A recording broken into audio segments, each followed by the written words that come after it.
డబ్బు తీసుకొని ఆర్ఎల్స్ మీరు పబ్లిక్గా పోస్టులు పెడుతున్నారంటే మీరు బట్టలు వేసుకోవడంలో తప్పలేదు. ఇది అందరూ చూడాలి, చూసి కిక్కెక్కాలట, వాళ్ళకి కుర్రకారుకి కిక్కెక్కించాలట.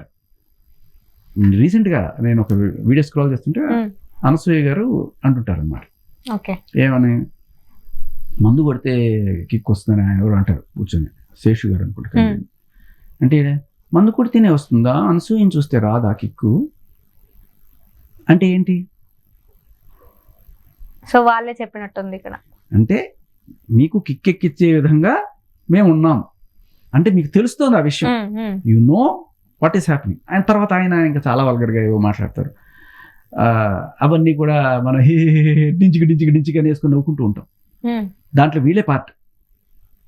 డబ్బులు ఇస్తే దేనికైనా తెగిస్తారు, అంతెందుకు రాశి ఫలాలు పొద్దున్న చెప్పుకుంటారు.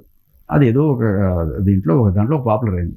హలో రాశిగారి ఫలాలండి అనగానే రాశిగారి ఫలాలు కాదండి రాశి ఫలాలు అంటది ఆవిడ. ఆవిడ కరెక్ట్ చేస్తుంది అవతల వాళ్ళని. ఎందుకు? ఆవిడ ఇబ్బంది ఫీల్ అయింది. సరే ఒక చిల్లర మిస్టేక్, దాన్ని ఒక కామెడీగా మార్చారు. కానీ ఒక ఆడదాని అయింది నువ్వే రాశిగారి ఫలాలు అంటావు అంటే దాని అర్థం ఏంటి? జబర్దస్త్లో ఈవిడ రాశిగారి ఫలాలు అని ప్రస్తావిస్తుంది.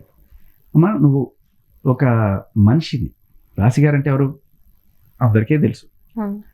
సో ఆవిడ్ని కొంచెం ఇబ్బందికరమైన సిచ్యువేషన్ కదా. ఇప్పుడు ఆబ్జెక్టిఫైయింగ్ ఉమెన్ అంటే